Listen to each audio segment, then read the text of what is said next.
제가 우리가 꿈꾸는 하면 여러분이 스마트 시티 해주시면서 본격적으로 오늘 토크 콘서트, 토크쇼 시작하겠습니다. 우리가 꿈꾸는 박수와 함성! 오! 고맙습니다. 제가 이영복 박사님 소개를 올렸고요. 먼저 카이스트 우리 교수님부터 소개 올리도록 하겠습니다. 카이스트 문화기술대학원의 우은택 교수님 모셨습니다. 네, 감사합니다. 함께 대전해적연구원과 오늘 이렇게 멋진 토크쇼 해보자 함께 이렇게 준비를 해주셔서 너무 감사드리고요. 우리 우은택 교수님은 증강현실 분야의 선구자로도 아주 잘 알려져 계신 분인데 이렇게 함께 이야기를 나누게 돼서 대단히 영광입니다. 그리고 제 옆에 한반대학교 도시공학과의 이상우 교수님 자리하셨습니다. 소개해드리겠습니다. 다들 멋있으시죠? 네, 감사합니다. 영광입니다. 이렇게 잘해주셔서 감사합니다. 네, 우리 카이스트 또 제자들도 같이 오신 것 같으세요. 우리 교수님께서 뭔가 좋은 말씀을 많이 두 분 교수님께서 들려주실 거라고 생각합니다. 오늘 이제 두 분을 잠깐 소개를 시켜드리면요. VR이나 증강현실 쪽에서 대한민국 최고의 권위자십니다. 그리고 또 이상호 교수님은 이 스마트 시티 이전에 유비쿼터스 시티 분야에서는 또 법제화하는 데까지 참여를 하셨고 대한민국 아마 최초로 시작하셔서 지금까지도 명성을 이어가지고 계신, 그래서 오늘 이 자리를 모신 거고요. 한번 두 분의 얘기를 한번 네. 소개를 한번 들어보시면 오늘 이 자리에 어떻게 임하시겠다 한 1시간 정도 우리 이야기 나눌 건데요. 임하는 각오를 좀 스마트하게 좀 부탁드리겠습니다. 네, 우리 우 교수님부터. 네. 예, 저는 그냥 이런 기회가 이제 평소에 이 교수님 뵙기가 너무 힘들거든요. 그래서 이 교수님 이야기를 듣는 기회로 삼고자 나왔습니다. 우리 이 교수님 또 우은택 교수님 이야기 들으러 오셨다니 이런 뻔한 이야기를 좀 지향해 주시면 좋겠고요. 오늘 네, 어떤 이야기를 들려주실지. 카이스트에 여러 번 오긴 했는데 이렇게 토크쇼는 처음인 것 같아요. 그리고 또 전문 MC 그리고 전문가분들이 같이 참여하는 게 처음인 것 같은데 보여줄 게 별로 없어요. 쇼라고 하는데 보여줄 게 별로 없는데 화려한 말로 네, 스마트시티에 대해서 한번 얘기를 해보도록 하겠습니다. 네, 고맙습니다. 두 분 정말 요즘에 굉장히 핫한 교수님이고 소위 그리고 굉장히 바쁘실 텐데 이렇게 걸음해 주셔서 진짜 진심으로 감사드리고요. 일단 저희가 스마트 시티에 대한 어떤 정의부터 조금 간단하게 짚고 이야기를 좀 깊숙하게 나눠볼까요, 박사님? 네. 원래 이제 대전 같은 경우는 이제 4차 산업혁명 특별시라고 지금 저희가 얘기하고 있습니다. 그래서 대전이 갖는 스마트 시티는 더더욱 또 큰 의미를 가졌다고 생각하거든요. 그래서 교수님들이 생각하시는 스마트 시티 정의부터 한번 듣고 얘기를 한번 해보시죠. 네. 교수님부터. 스마트 시티 중에 이제 스마트 이야기는 제가 조금 할 수 있을 것 같은데 실제 네. 제가 잘 모릅니다만 그 시티에 대한 이야기는 이 교수님이 하실 걸로 생각을 합니다. 스마트라는 단어 자체가 사람이 생기 이래로 계속 있어왔던 단어죠. 안 스마트한 거 사람들이 아마 안 좋아할 것 같습니다. 그래서 이제 스마트하다는 이야기는 눈치껏 차 알아서 한다는 뜻도 포함하고 있는 가운데 지금 단순히 그냥 지능적인 서비스하고는 또 다른 차원인 것 같죠. 근데 이 용어가 이제 학술적인 용어보다는 막 그런 의미를 담고 있는 새로운 도시를 만들자 그런 취지에서 스마트 시티 이렇게 한 게 아닌가 생각이 좀 되고요. 뭐 또 구체적인 이야기는 차차 풀어나가면 좋을 것 같습니다. 네. 저도 그럼요. 시티 분야를 맡아주실 거니까요. 스마트 시티는 앞에 스마트가 붙였잖아요. 시티는 일반적으로 우리가 생각하는 그런 물리적인 도시를 얘기하는데 도시가 하는 기능이 굉장히 달랐죠. 옛날에는 농사를 지어서 그거를 한 곳에 모아놓고 분류하던데 유통하던 곳이었고 좀 더 지나면 이제 산업혁명이 지나면서 공장이 만들어지고 거기서 생산품이 만들어지고 그 다음에는 이제 공장도 좀 멀리 가게 되고 안에 CBD 소위 말하는 상업 업무가 들어오게 되고 그 다음에 도시가 이제 스마트 시티인데요. 이 스마트 시티의 핵심 키워드는 두 가지. 하나는 기술 기술 중에 정보통신 기술이고요. 그러니까 그 전에는 정보통신 기술이 없었죠. 소위 말하는 기계 미케닉 기술이었죠. 기계 기술이었고 철강 기술이었던 것인데 이게 정보통신 기술, 정보를 나누는 통로가 된 거죠.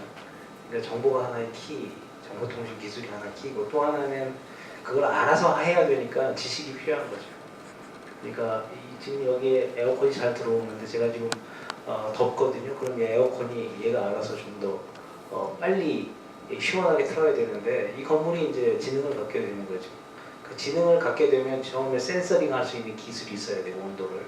그 다음에 이게 에어컨을 틀어라라고 하는 명령어를 내려야 되잖아요. 정보를 뚫으려면 망이 있어야 되고 그 다음에 이게 36도가 넘었다가 이 사람은 문제가 그러면 에어컨을 틀어줘야 되는 거죠. 그러니까 스마트 시티는 기술과 지식이 핵심 키워드고요. 결과물은 뭐냐면 안전한 사회, 편한 사회 이게 이제 기본적인 것이고요.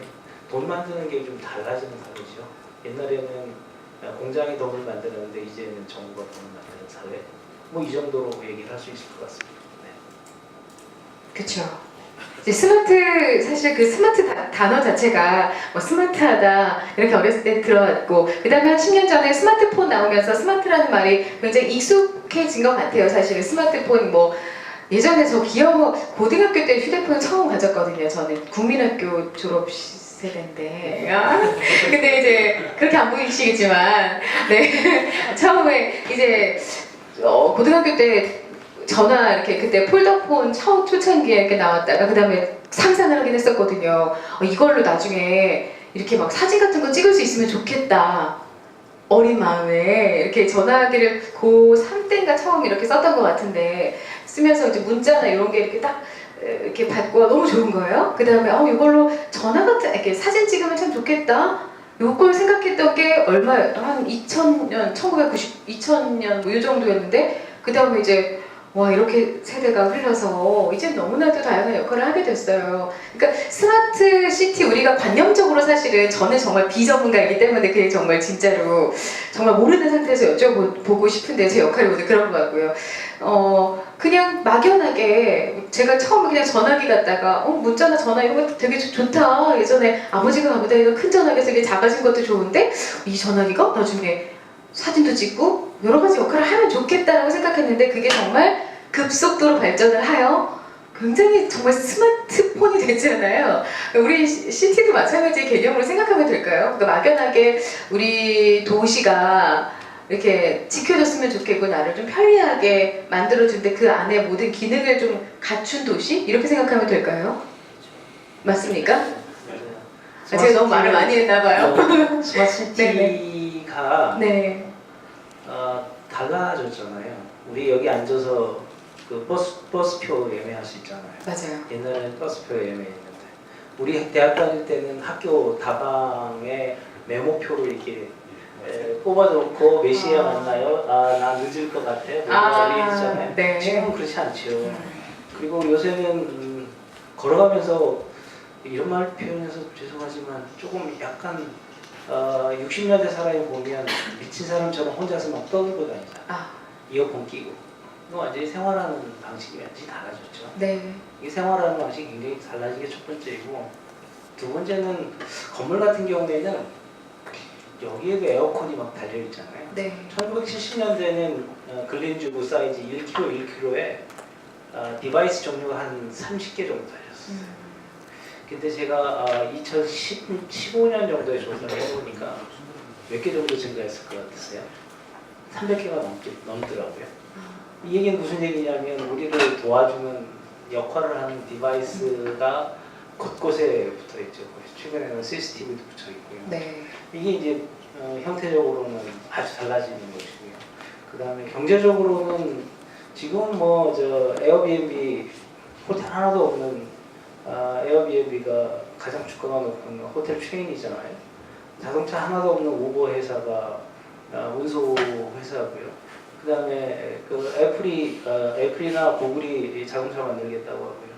경계가 무너지고 있는 거죠. 완전히 융합되어 있는 상태이고요. 그래서 돈 버는 방식이 완전히 달라지고 굴뚝 없는 공장이 옛날이었는데 이제는 로봇이 있는 공장으로 등장할 가능성이 훨씬 더 크고 헤드쿼터와 그다음에 물자를 만드는 게 달라질 가능성이 훨씬 더 크고요. 네. 생산적으로 그렇게 변해. 돈 버는 방식이 완전히 달라진 거죠. 저도 스마트 시티에 대한 기억은 있어요.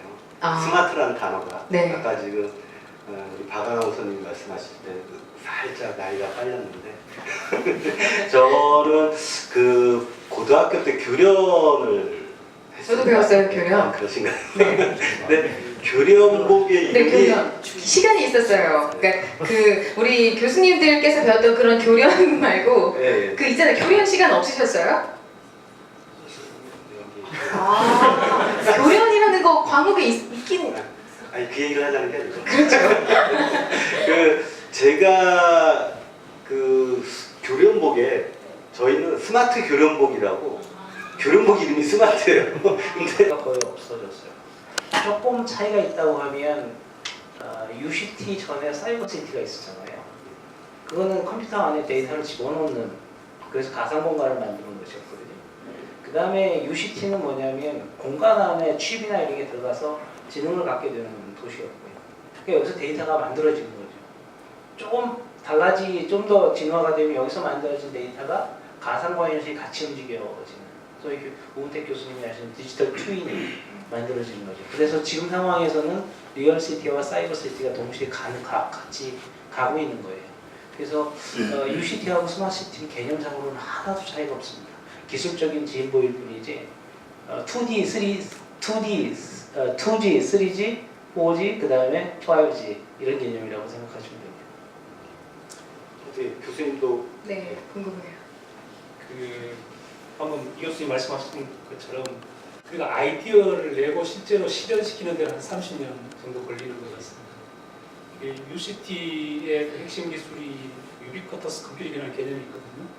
근데 마크 와이즈가 80년대 후반, 90년대 초반에 이제 처음 이 아이디어를 냈는데 그때는 뭐 컴퓨터라고 해봐야 한 대를 가지고 여러 사람이 나눠 쓰는 시대여서 여러분들 상상이 안 되겠지만 80년대 후반은 연구실에서 PC를 한 대 사면 대학원생 여러 명이 모니터를 나누어 쓰는 그런 시대였습니다. 그런 시대에 마크 와이즈는 어떤 생각을 했냐 하면 왜 컴퓨터가 책상에 있어야지 되는가? 뭐 벽에 있으면 안 되는가? 바닥은 컴퓨터가 되면 안 되나? 천장은 어떤가? 내가 들고 다닐 수 있는 컴퓨터는 없는가? 이런 생각을 한 거죠.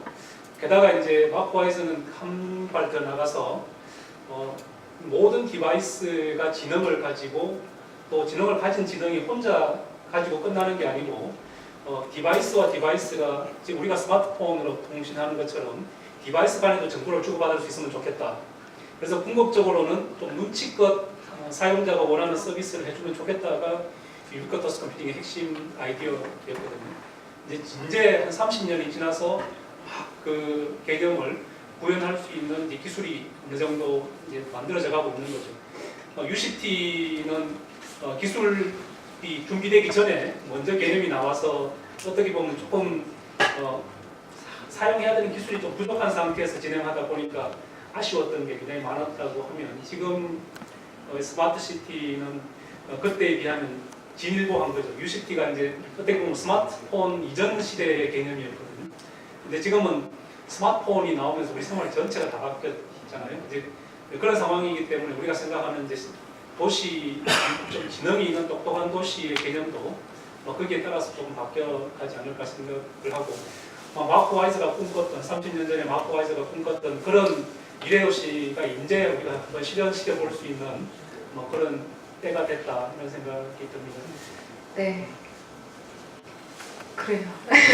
저희 초등학교 때 미술 시간에 그림 그리고 하면 정말 도시 이렇게 그렸던 기억 나거든요. 자기부상 열차처럼 그때 자기부상 열차라는 단어를 잘 막연하게 몰랐지만 초등학교 저학년 때 이렇게 뭔가 막 이렇게 기차가 막 날아다니고 막 이런 그림, 그쵸? 자동차에 날개가 달려있고, 그쵸? 그런 것들을 상상하면서 했었던 것 같은데, 지금 오늘 앉아 계신 우리 학생 여러분들 비롯한 우리 관객 여러분들께서 저희 타이틀이 우리가 꿈꾸는 스마트 시티잖아요. 이제 우리가 개념적인 부분을 조금 이제 교수님께서 짚어주셨다면, 정말 우리가 꿈꾸는 스마트 시티, 여러분들도 다 이제 한 10여 년 전 초등학교 시절에 한번 꿈꿨던 10년 후 또 지금 우리가 2030년의 미래 40년을 그려볼 수 있잖아요. 또 이제 그게 네. 지금 이렇게 가면 오늘 토크쇼가 굉장히 좀 심심하고 재미없고 식상하거나 어디서나 들어본 비슷한 내용으로 갈 것 같아서 네네. 제가 약간 도발적으로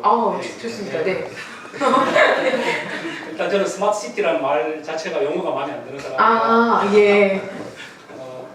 도시를 똑똑하게 한다는 개념이 도대체 뭘까?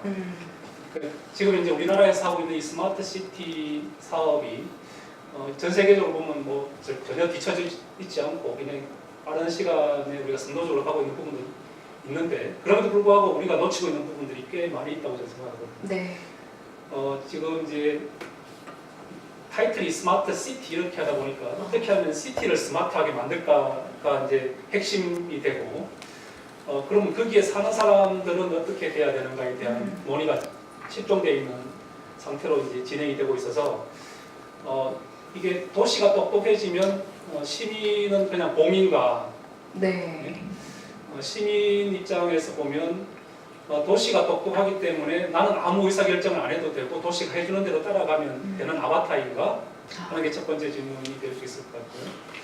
그리고 이제 이 많은 도시 계획들이 누구의 관점에서 이 도시를 설계하고 스마트하게 만들고자 하는가를 생각해 보면 지금 우리 정부가 추진하는 많은 시범 사업들이 기본 개념이 스마트 도시는 돈 벌 수 있는 새로운 플랫폼이라고 이렇게 되어 있거든요. 그러니까 돈 벌 수 있다는 이야기는 돈을 버는 주체가 누구냐인데 지금 거기 사는 시민들이 그 플랫폼 위에서 경제적인 활동을 하고 돈을 벌 수 있는가 아니면 누군가가 대기업이 와서 지금 그 시민들은 그 돈을 내고 서비스를 일방적으로 수용하는 사람들인가 관점에서 보면 지금 논의가 상당히 왜곡되어 있는 게 아닌가. 시민들이 스마트해지는 게 아니라 도시가 시민들을 어떻게 보면 돈을 열심히 걷어들일 수 있는 구조로 만드는데 초점이 있는 게 아닌가. 그런 좀 걱정스러운 부분도 있습니다. 그래서 제가 이런 논의들 우리 있긴 하지만 그런 것보다는 좀 다른 측면에서 스마트 시티를 이야기를 해야 예전다운 스마트 시티를 만드는 데 도움이 되지 않을까 싶어서 제가 죄송합니다. 원래 대본에 없는 내용이었는데 우 교수님 말씀해 주신 거는 이제 약간 이해는 됐는데 혹시 교수님 그런 것들 해외 사례를 통해서 뭐 어떻게 딱 와닿을 수 있는 거 지금 우 교수님 말씀하신 거 아바타가 될 가능성이 크죠. 앞에 좀 떨었잖아요. 이미 여러 영화에서 그런 것들이 나오죠. 나는 집에 있고 나를 대신하는 아바타가 밖에 나가서 아주 예쁘게 아주 나이스하게 차려입고 업무를 보는 방식이에요. 그래서 그것이 끊어지면 세상이 혼란스러워지는 아바타가 될 가능성이 저는 굉장히 크다고 생각해요. 그런 대표적인 몇 가지 이 사례들은 이미 영화에서 이미 나와 있던 얘기이고요. 문제는 지금 저도 우 교수님 우려에 굉장히 중요한데 제가 아까 말씀드렸지만 돈 버는 방식이 달라지는데 정보로 인해서 돈을 번다고 하잖아요. 우리 카드 쓰면 카드 정보를 누가 갖고 있냐면 카드 회사들이 다 갖고 있잖아요. 그다음 우리가 전화를 쓰면 SK나 KT가 만들어 사용하고 있고요. 그 데이터는 누가 갖고 있냐면 걔네들이 가지고 있으면서 그걸 팔잖아요. 굉장히 비싸게. 근데 내 정보인데 저는 돈을 내면서 돈을 벌면서 저한테 들어오지 않잖아요. 그러니까 정보도시 스마트시티의 핵심이 어떻게 만들어지는지는 모르지만 결과적으로 스마트해야 되는 건데 아까 교복 얘기하셨잖아요. 그때 교복이 스마트 교복이었는데 그 교복의 핵심은 뭐냐면 날씬하게 보인다 했어요. 가치거든요. 그러니까 스마트시티가 주는 가치는 뭐냐면 삶의 질이 높아져야 하는 거죠. 그러니까 아나운서님이 저 바쁠 거라고 얘기했잖아요. 별로 바쁜 거 스마트를 하면 바쁘지 말아야 돼요, 사실은. 왜냐하면 일하는 것이 굉장히 단축되는 것이니까. 근데 이 핸드폰이라는 걸 갖다 놓고 시도 때도 없이 전화를 해서 시키잖아요. 교수님은 학생들한테 토요일 일요일날 전화하세요. 전화 안 하거든요. 카톡을 저는 카톡을 안 합니다. 이 최종 결과물을 스마트해야 된다는 것이 첫 번째는 삶의 질이 높아져야 된다는 건데 삶의 질의 키워드는 뭐냐면 옛날에는 배고팠잖아요. 산업혁명은 배고픔을 걸게 해줬고요. 정보혁명이 해야 되는 것 중에 하나는 타임 패밀리예요. 가난한 시간이 가난하잖아요. 시간 없으시죠? 나는 손님도 없으시고요. 아마 원장님 더 없으실 거예요. 아마. 그러니까 질은 삶의 질이 높아져야 되는데 그 핵심은 시간을 넓혀줘야 되는 거죠. 1시간이나 2시간을 일하는 시간을 줄여줘야 되는 게 핵심이고요. 또 하나는 지금 일자리가 없어지잖아요. 제가 보기엔 앞으로도 계속 일자리는 없어질 것 같아요. 이미 저는 스마트 단계로 진입했다고 느껴지는 게 택시기사분이 3분이 돌아가셨잖아요. 카카오 택시 때문에요. 근데 비슷한 일이 언제 있었냐면 산업혁명이 이루어지고 나서 러다이트 운동이 있었잖아요. 기계를 파괴했던 이게 젖과 꿀이 흐를 것 같았던 산업혁명이 그렇지 않았다. 기존 질서를 파괴했다는 거죠. 카카오 택시가 만들어지면서 우리는 편하지만 또 다른 조합을 잃잖아요. 이게 리스트럭처링 구조화, 재고화된 상태가 되는데 두 번째는 일자리를 만들어줘야 되는데 그 일자리가 없어지는 것도 있고 탄생되는 것도 있는데 이 부분들이 잘 유기적으로 만들어질 수 있도록 해야 되는 거죠. 그러니까 스마트 시티의 핵심은 기술과 정보이긴 한데 결과물이 삶의 질의 향상과 일자리의 창출로 이어지지 않으면 스마트하지 않은 거예요. 그래서 스마트의 보폭 혹은 속도를 조정해 나갈 때, 결과물을 조정해 나갈 때 우리가 염두에 두어야 하는 것은 모든 행위는 우리가 편해야 되고 우리가 삶의 질이 좋아져야 되고 우리가 일자리가 많아지고 그래서 소득이 많아져야 되는 거잖아요. 근데 우버나 우버가 가져가면서 택시기사는 일자리가 없어지고 우버는 지금 상장한다고 하는데 동시에 어떤 문제가 가지고 있냐면 우버로 하는 기사들이 과거에 택시기사보다 적은 임금 체계를 가져간다라는 거죠. 그래서 스마트시티를 얘기를 할 때 최종 결과물이 스마트하지 않으면 그 스마트시티가 아니에요. 그 핵심은 첫 번째는 삶의 질이 좋아지는 거고요. 시간이 많아야 되고 그 다음에 두 번째는 일자리가 새로운 형태로 일자리가 만들어진다는 얘기는 소득이 많아져야 된다는 것을 의미하는 거예요. 소득이 많아져야 된다는 것은 어떤 의미냐면 분배 구조가 지금하고는 완전히 달라져야 된다는 거죠. 지금 상태로 가면 제가 보기에는 중간층은 없어질 가능성이 크고요. 스마트시티로 가면 지금처럼 가면 소득의 격차 이 부분은 엄청 커질 가능성이 큽니다. 그래서 무조건 스마트시티의 최종 결과 이 두 가지는 우리가 스마트시티를 하면서 잊어버리면 안 되는. 그래서 저는 이제 그래서 스마트 시티를 시티에서 끝나면 안 되고 스마트 시티의 최종 목표는 스마트 시티전이어야 된다고 생각하고요. 이게 이제 아마 유럽의 스마트 시티와 우리가 추구하는 스마트 시티의 그 차이가 아마 그런 데 있지 않을까 생각을 합니다. 아주 고도의 기술을 아주 선도적으로 잘 쓰는 건 우리가 잘하는 영역인데 시티전에 대한 생각은 우리보다는 유럽이 훨씬 더 많이 하는 것 같고요. 유럽의 스마트 시티의 핵심은 시티전이 있는 게 우리랑 아주 거질적으로 다른 측면에 있는 생각을 합니다. 지금 이제 기술 측면에서 보면 결국 스마트 시티즌이 되려면 우리가 쓰는 기술에 대한 이해가 상당히 높아야지 되고 기술이 어떻게 바뀌는지에 대한 이해가 있어야 그게 스마트하게 대응할 수가 있다고 생각을 합니다.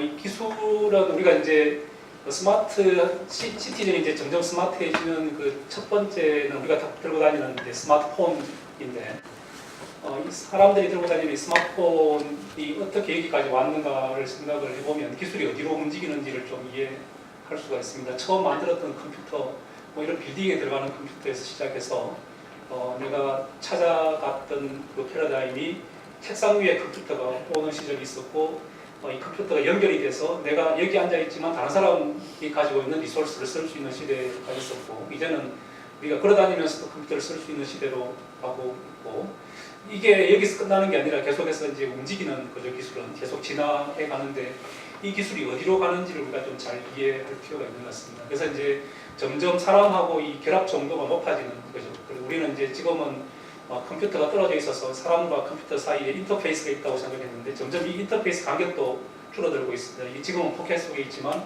앞으로는 안경으로 갈 수도 있고 내 몸의 일부가 될 수도 있고 그래서 휴먼 컴퓨터 인터그레이션의 정도가 점점 높아진다는 거죠. 그렇게 되면 이 컴퓨터가 사람에 대한 이해를 점점 더 많이 할 수 있고 인텔리전스 레벨이 높아지는 점도 있고 근데 이제 이런 그 기술을 사람이 어떻게 쓰느냐 어떻게 수용하느냐가 굉장히 중요한데 이 기술에 대한 이해가 있어야 수용도 적절하게 할 수 있다고 생각합니다. 그래서 이제 기술에 대한 이해와 어떻게 내가 활용할지에 대한 바른 입장 이런 것들이 견지되고 스마트 시티와 결합이 될 때 진짜 좀 스마트 시티즌이 되는 게 아닌가 생각이 듭니다.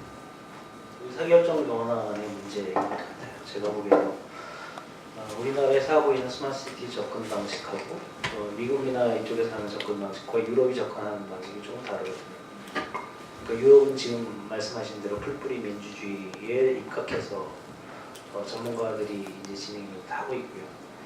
나머지 이 미국이나 일본 같은 경우는 기술 중심적으로 가고 있는 것 같고요. 원천 기술이죠. 우리는 패키징 기술 중심으로 가고 있는 것 같고요.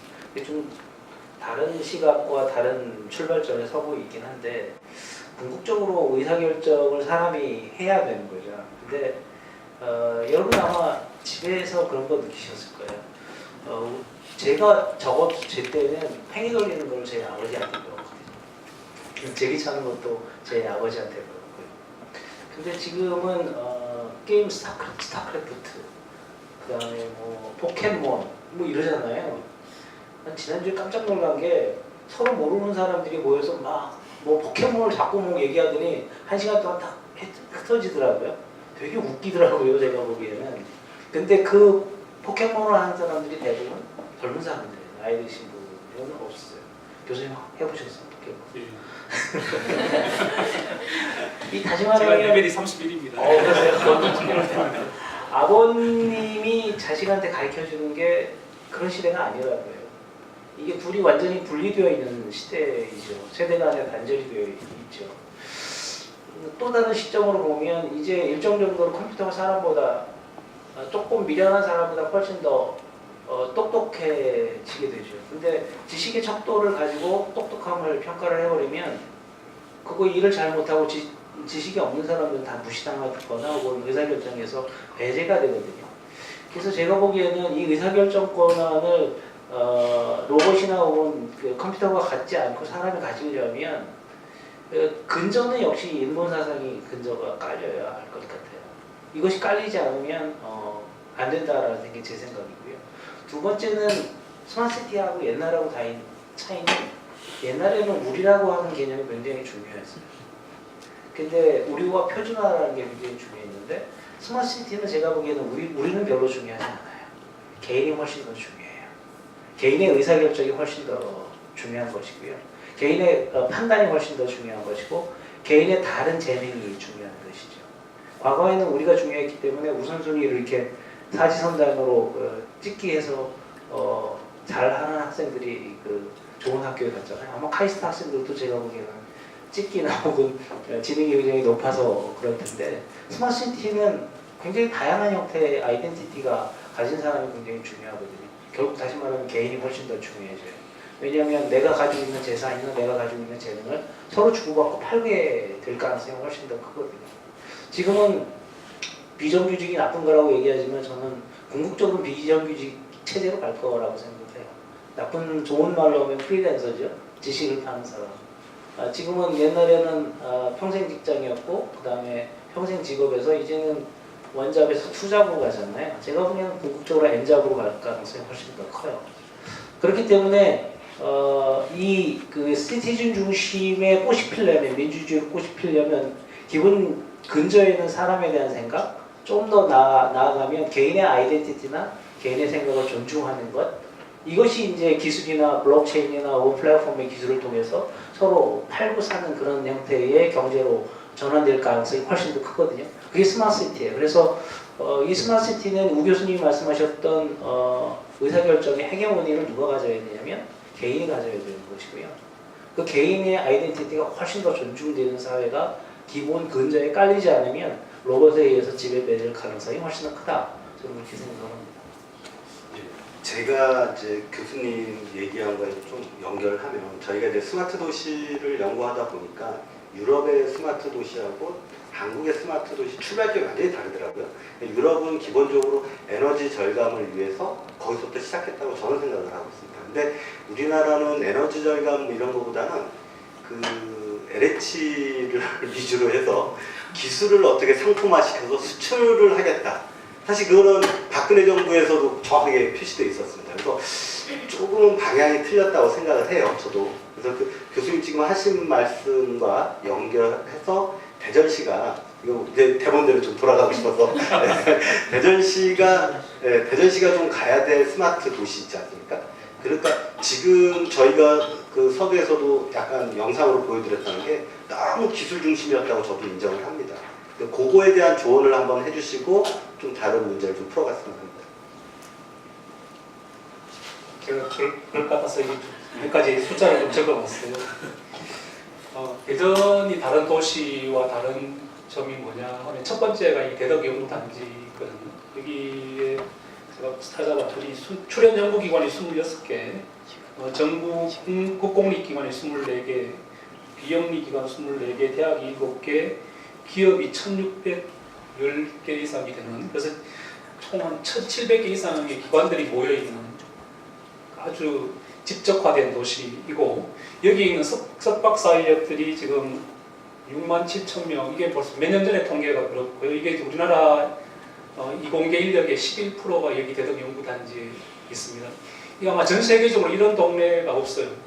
가장 고급 인력들이 집중화되어 있고 필요한 모든 기술이 집적화되어 있는 데가 대덕연구단지인데, 대전은 대덕연구단지를 다른 동네라고 생각하는 거예요. 그래서 지금 대전시가 수립하는 많은 계획 속에 대전이 가지고 있는 가장 중요한 인프라, 이건 우리 대한민국의 중요한 자원이기도 하지만 대전이 가장 가까이 쓸 수 있는 자원인데 여기에 대한 고민들이나 노력이 별로 없다는 게 지금 가장 큰 문제여서 대전다운 그 스마트 시티는 이런 자원들을 어떻게 효과적으로 활용할 건지를 우선 좀 고민을 했으면 좋겠고, 그리고 두 번째 아까 이제 이야기 나왔었지만 결국은 주체는 거기에 사는 사람들인데 그 사람들이 행복해야지 되거든요. 근데 이제 대전 시민들이 과연 행복한가, 아니면 대덕 단지에 있는 연구원들이 행복한가, 어느 누구도 행복하지 않은 동네. 지금 세종시도 문제지만 대전 대덕 단지도 주말이면 여기는 텅텅 비는 도시거든요. 생활권이 다 서울 가 있고 심지어 학생들도 금요일 오후 되면 서울 가야지 되는 상황이기 때문에 왜 그런가? 서울에 뭐 특별한 게 있는가? 대전은 왜 서울 사람들은 왜 주말에 대전 오면 안 되는가? 대전이 그런 걸 고민을 좀 해야지 된다고 생각을 합니다. 그래서 지금 대전이 가지고 있는 좋은 그 인적 자원, 물적 자원들이 있는데 이걸 어떻게 활용할 건가를 생각해 보면 대전 대덕 연구단지만큼 좋은 테스트베드가 없어요. 우리가 이제 유발 하라리도 이야기했지만 테스트베드 가장 좋은 데가 평양이라고 그러는데 제가 볼 때 평양보다 더 좋은 데가 대덕 연구단지예요, 사실은.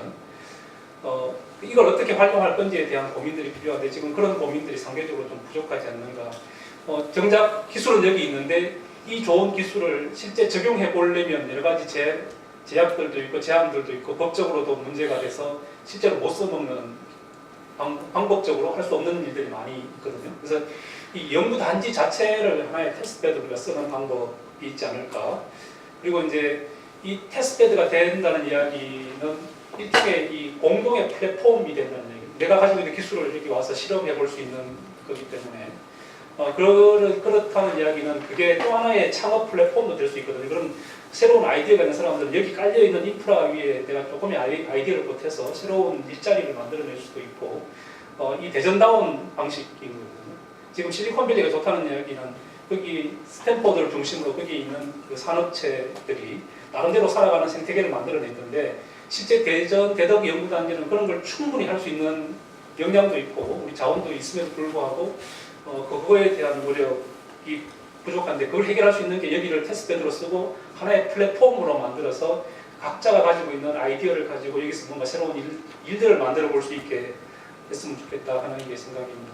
그 가능성이 충분히 있는 게 아까 말씀드린 것처럼 이 좋은 그 연구기관들, 연구 인력들, 그리고 축적되어 있는 연구 결과물들도 있거든요. 그래서 이런 것들을 주말에도 여기서 그냥 놀아도 되게 또 대전 시민들이 또 행복하게 할 수 있게끔 이 기술들을 어떻게 대전시로 확산시킬 건가 뭐 거기에 대한 고민들 뭐 이런 것들이 좀 같이 잘 되면 대전다운 모습의 스마트 시티가 되지 않을까 생각합니다.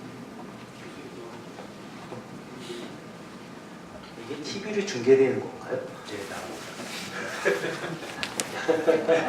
그렇죠. 여기서 조심해야 돼요. 굉장히 스마트하게 편집을 할 거죠? 스마트하게 얘기해야 되겠네요. 우리나라가 세계 넘버원의 인프라를 가지고 있잖아요. 그리고 세계 넘버원의 교육열과 교육을 가지고 대학생 배출 실적을 가지고 있고요. 그런데 왜 우리는 구글이나 애플과 같은 회사가 나갈까?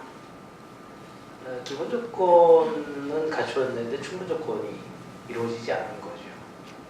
그 충분 조건이 이제 여러 가지가 있을 텐데 아주 멀리 가지 않고 바로 하려면 왜 대전이 스마트하게 스마트 시티가 안 될까? 우리 우스갯소리 그런 말 있어요. 공무원이 아는 만큼 스마트 시티는 만들어지고 시장이 아는 만큼 스마트 시티는 만들어진다. 이게 우리가 처한 탑다운 사고 방식이고요. 이게 우리나라가 굴러나가고 있는 방식이에요. 그래서 우리는 구글이나 애플이 안 나오는 거라고 생각을 합니다. 대전시 바꾸려면요. 시장님이나 혹은 공무원들이 훨씬 더 스마트한 것에 대한 인식이 높아져야 된다. 다른 나라에 가서 봐야 되고 다른 전문가들의 얘기를 충분히 열린 마음으로 들어야 되면 동시에 행사처럼 하지 말고 지속적으로 해야 한다. 이게 이제 제 주문이고요. 더 궁극적으로 대전이 이제 스마트시티를 가려면 대전이 좀 열려야 돼요. 개방성이 있어야 하는 거죠. 여러분 혹시 게이 지수라는 거 아시나요? 게이 이 게이 하면 뭐 소름 끼치는 사람들도 있다고 하는데 이게 자연스러워야 되는 거죠. 다양한 사고방식 개인에 기반한 도시가 저는 스마트시티라고 생각을 하는데 개인의 만족도나 혹은 개인의 인권이나 혹은 개인의 아이덴티티나 재능이 충분히 발현될 수 있는 어떤 기회가 만들어져야 된다는 것이 저는 기본적인 생각입니다. 그러려면 이것을 해야 한다는 것은 옳지 않아요. 해야 한다는 건 없는 도시가 스마트시티고요. 하고 싶다라고 하는 도시가 스마트시티로 가는 첩경이다 이런 생각이 들고요. 두 번째는 실패가 자유로워야 돼요. 실패가 자유롭지 않으면 실패를 하면 신용불량자가 되어버리면 누가 시도를 하려고 하겠어요. 앞으로 이 세상은 스마트시티는 어떻게 갈지 누구도 몰라요. 노바지 노예요. 그러면 이거를 시도를 많이 하면 할수록 성공의 확률은 높아지는 거거든요. 그럼 대전시가 스마트시티에 1등이 되려면 실패할 수 있도록 실패해도 아무렇지 않게 데미지가 가지 않도록 하는 조치가 필요하죠. 이것이 존재하지 않으면 스마트시티는 가지 않을 거예요. 그리고 마지막으로 개방성과 이 실패의 가능성뿐만 아니라 마지막으로 중요한 건 한 사람 한 사람들에 대한 생각을 존중하는 바텀업의 생각, 밑에 뿔뿔이의 생각, 개인이 소중한 생각을 전제하지 않으면 안 된다. 이제 패러다임은 우리가 아니라 나다라는데 이 나라라고 하는 것은 개인 하나하나를 다 존중해야 되는 거죠. 그러려면 성과가 금방 안 날 수도 있어요. 오히려 스마트시티의 중간 기착점은 저는 성과물은 실패의 건수다 이렇게 얘기하고 싶습니다. 그러니까 대전시가 지금 스마트 시티 관련된 국비를 그래도 나름 열심히 가져왔습니다. 제가 추진하는 것도 있고 이번에 챌린지 사업이라고 해서 꽤 큰 사업도 하나 됐는데요. 그런 사업에서 교수님들이 얘기하는 그 정신을 좀 담았으면 하는 게 저도 바람이고요. 대전시도 시장님은 아마 시장님 말씀을 드렸었는데 실패박물관도 만드신다고 해요. 예. 원장님이 아마 나중에 얘기해 주시면 될 것 같은데 그만큼 실패라는 게 재난 쪽에서도요.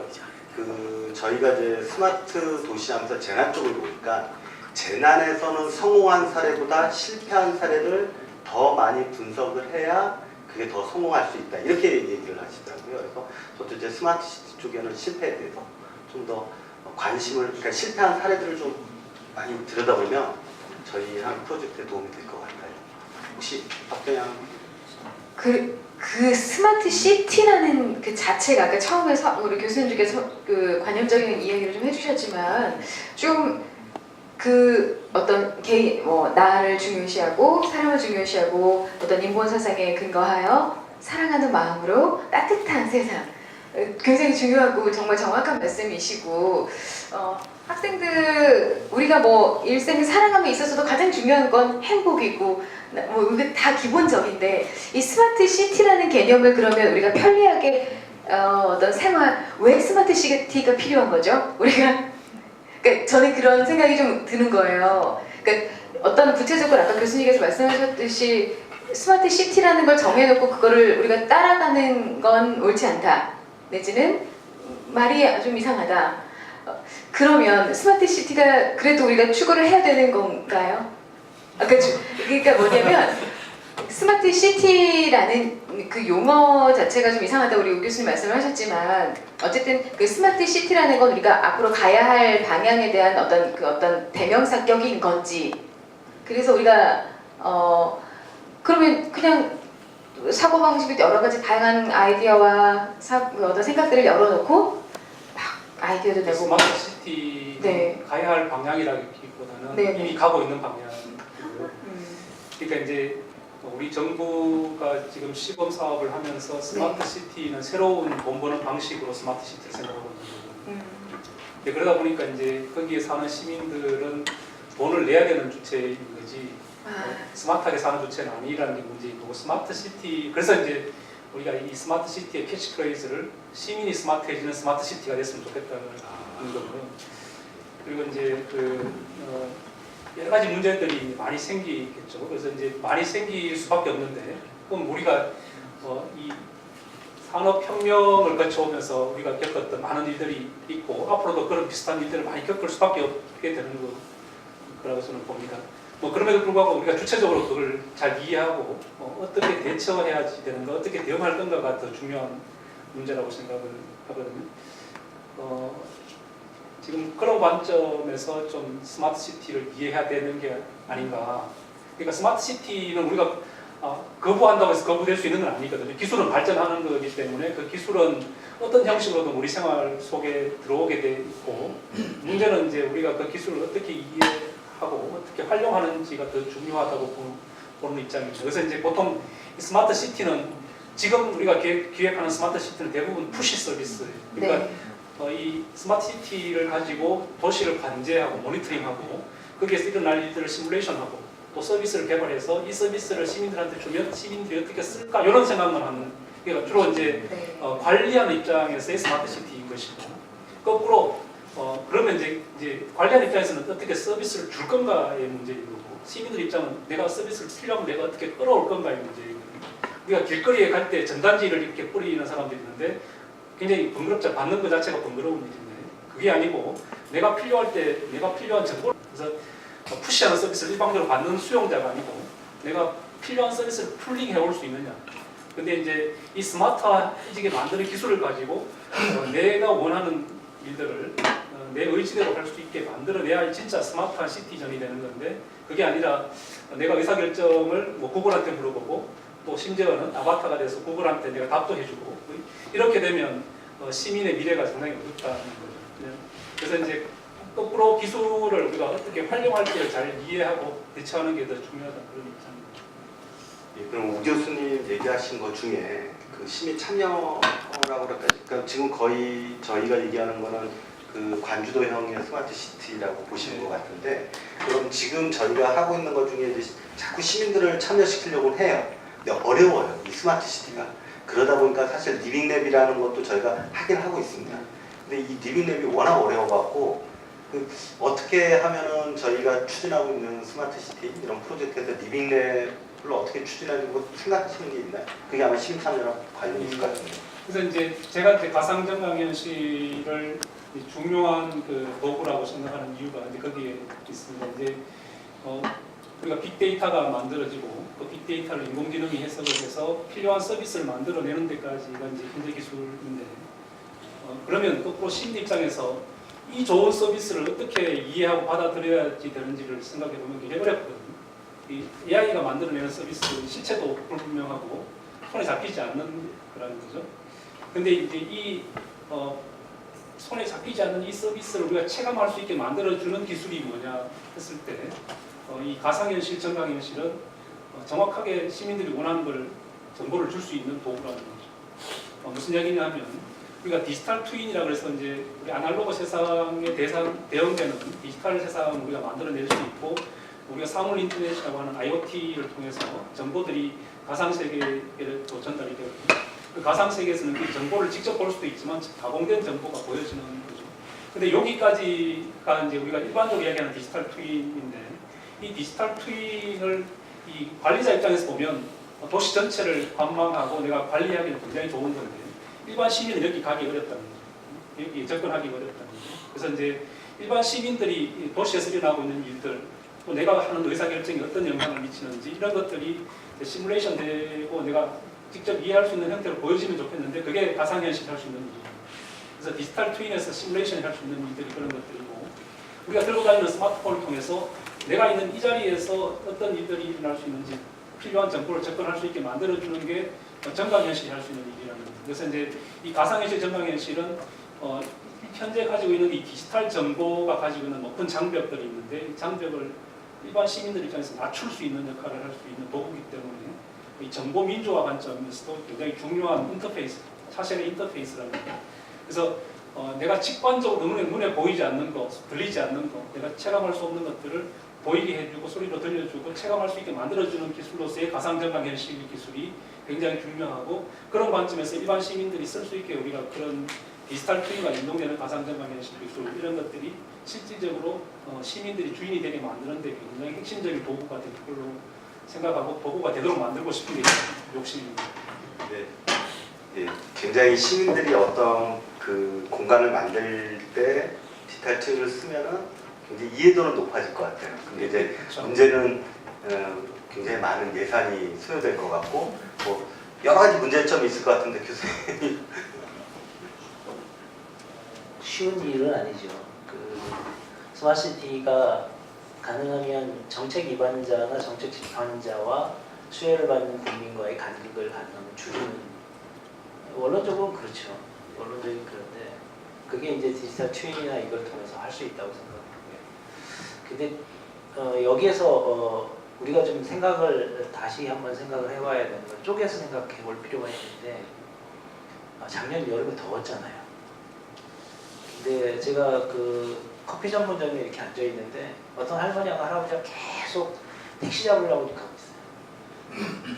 근데 안 잡히는 거예요, 더우니까. 근데 내 옆에 있는 젊은 애가 카카오톡을 이렇게 딱 하고 나서 카카오 택시 불렀어요, 가더라고요. 카카오가 굉장히 좋은 수단이죠. 근데 문제는 이거를 어떻게 이용할 수 있게 하느냐가 굉장히 중요한 문제인 것 같아요.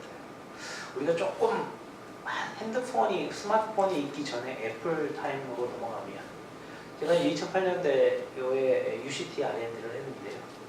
지금 애플과 똑같은 핸드폰을 만들려고 저희가 했어요. 그리고 기능도 다 됐고요.